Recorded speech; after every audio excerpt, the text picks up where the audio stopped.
Hello, everyone. This is Rick with the Cyber Pro podcast, where industry leaders share their insights. Here's the cool part. We have a second timer on. Amber Schroader is on. She's the founder and CEO of Paraben Corp. She has been doing it for over 24 years. That's impressive in and of itself. But for us, she is the original OG. She did episode number 3 in January of 2021. I'd like to introduce the digital forensics Wonder Woman. Amber, thank you so much for being back on the podcast. So happy to be back and supporting. So let's kick it off right away, Amber. What have you been up to since the last time you were on the Cyber Pro podcast over 2.5 years ago? I know. Well, getting through the pandemic, knock on wood, I might be the last person who has not had COVID yet. So it's pretty unique. But no, expanding and doing new things. I've done a lot of work in the cloud lately. So, which makes sense. Isn't that a nice side effect of the whole pandemic, is that we got more cloud? It's definitely been an interesting run. Let's take that down the path a little bit. Talk to us just a little bit about what Paraben does. So we are a digital investigations technology company. And I kind of say investigations in general, because part of that change in the last couple of years is that digital forensics has really started to become a closer cousin to things like OSINT investigations and even e-discovery, which is a type of investigation in itself. So it's really about all the digital things being together and being able to find that information. So I've kind of rebranded in a way and saying that it's more general digital investigations, because there's so many cousins now. It's like the family grew. I will agree with you on that. And you do have a farm now in the South, so you're used to cousins being around you, right? I know, and I was from Utah, so I was like, oh, maybe they're all polygamous cousins. No, I'm kidding. But Too funny. Here we go. We're going down a bad track. Anyways, I'd love to get your perspective on how the cybersecurity landscape has evolved over the past few years. So I think the biggest change is some of that cousining, that they're actually mushing together. I know we never really had a good definition of cyber. Everyone always just talks about it like, oh, I totally know what cyber is. And you walk around and you're like, yeah, you don't know what it is, because you can't really define it. And I think we're getting closer to that definition as all the other kind of individual spaces come together, so that there are components. So if I'm doing a cyber response, it's going to involve an incident response. It's going to involve digital forensics. It might involve some OSINT, looking at who the threat actors are. But all of those components are now coming together, where before we were all in our own separate spaces. There was no family reunion happening. It was, oh, I didn't even know you existed out there. And now we're all sharing and looking at the same data. And I think that's where cyber has really changed in the last couple of years. Maybe we just had more time to focus on it, or there were more attacks in the last couple of years because people have more time to focus on it. We get choices. I love it. I love the thought process on that. So take me down this path. Are there any emerging trends, technologies, or approaches that you're excited about? Oh, there's so many. So you're going to laugh at me because you can't see this part of my office. So I have a whole bookshelf in my office, which are all for like the new trendy things that I'm seeing out there. And one of the things I picked up was an Oculus, and everyone can stop laughing right now. I know. Yes, I went into the virtual world. I decided to explore it. And what started me into that space was actually a TikTok I saw about how I could become a stripper in the Metaverse and make an extra side hustle. I know you're like, this is not where I expected this to go.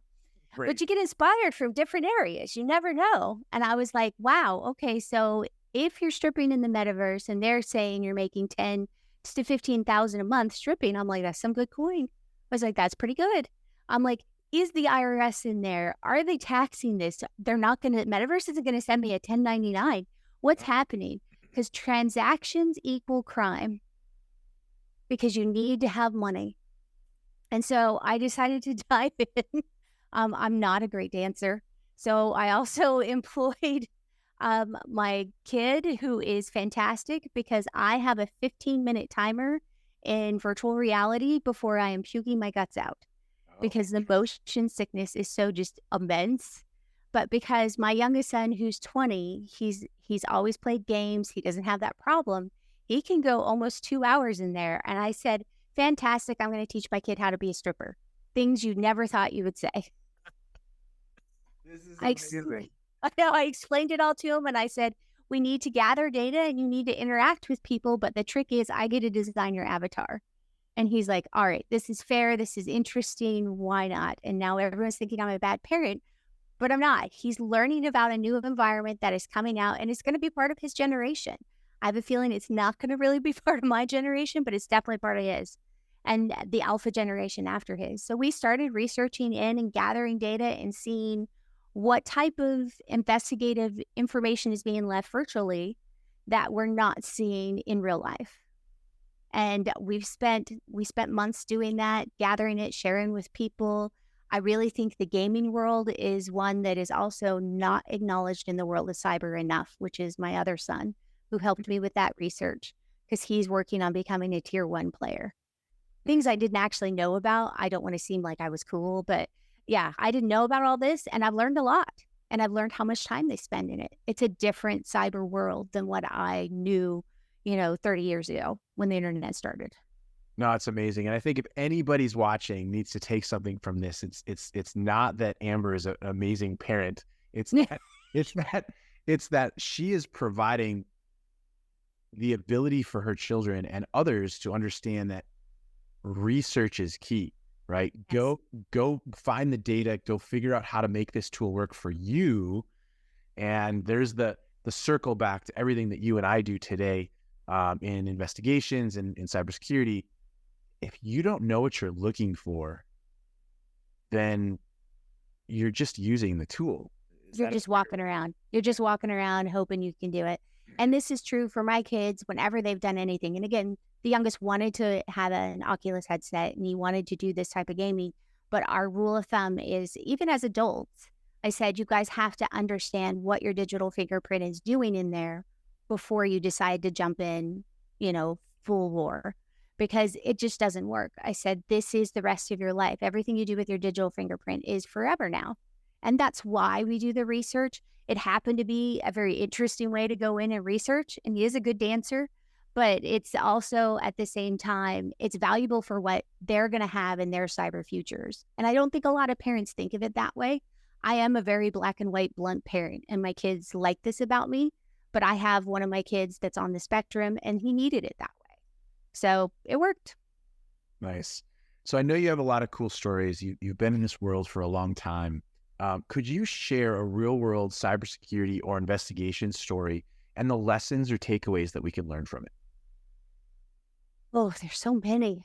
I'm going to go for a generic one that kind of blanket hits a lot of people in cyber. And a lot of people, I think, have that pause moment, even when you do this professionally, that says, okay, is this happening? Which is, we get a lot of calls where people say, I'm being stalked on my phone. Okay. So let's say we get 100 calls a month. Out of those 100 calls, one of them is actually being stalked on their phone. Most of the rest of it is they didn't control that digital fingerprint that they had.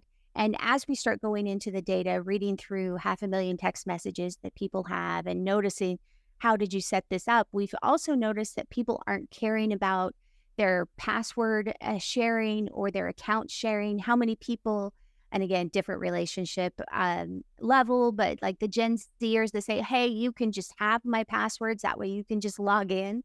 And that's the other 99 of them. Oh, we just started an Apple account together, so all of our phones could easily talk. And I'm like, well, you're not married. You just thought that was a good idea. You don't have any contract obligations with any of these people. I said, that's how they're finding out where you are. You're sharing your data that way. And it happens so often. I've never looked at my laptop or my phone as a communal device. It just isn't. I'm like, in no way. But I don't lock my phone. So, but I don't look at it as communal, which is that big difference, which means any data I have on there, it's not at any risk. It's pictures of my dogs, it's pictures of my kids, so on and so forth. It's not something that's going to damage me. And that's part of that process that happens. That's most of the digital investigations that people are probably the most afraid of. There's the other side of it. Again, I go to a younger generation of my kids, they're in college, and we've done a couple alleged rape cases, and it was all about consent. And it started to spread onto their digital devices. Did they give consent? Did they not? Did they set you up? And it's surprising how often they were set up. and consent was given and everything else. All of those are now happening. That never happened before. That did not happen when I was in college. Insane. Mhm. Amber, final fun question for you. Our first time around, we asked you your favorite piece of retro technology, but now I want to know your favorite piece of current technology that makes you smile. Oh, oh, that's a tough one. That really is. I'm like, oh. So I actually did love the Oculus as a concept. It was very cool. I enjoyed it. I'm looking forward to the new Apple device where it's doing augmented reality as opposed to virtual reality. I'm a little early. We're like it's like next month. I think it's supposed to hit the doors. I'm on the list. So I think beyond that, I'm still a big fan of all the IoT stuff. I'm actually doing a whole series on Temu, which is the competing Chinese Amazon, as we have all seen it kind of roll out there. So I picked up a bunch of devices off of Temu, and now I'm doing forensics of Temu because how can you resist buying a drone that's $30? You can't. You have to have it. Even if it crashes, you're like, it was less than lunch. Yeah, it's $30. But what data did you share in that process? And that influx of Chinese goods is actually creating a change in our digital fingerprint because people can't avoid a great deal. You just can't. You can't say no. Amber, thank you so much for being on the Cyber Pro podcast again. Absolutely. Happy to do it. Thank you for tuning into the Cyber Pro podcast. Make sure to like and subscribe so you don't miss out on new podcasts and all of our cool bonus content.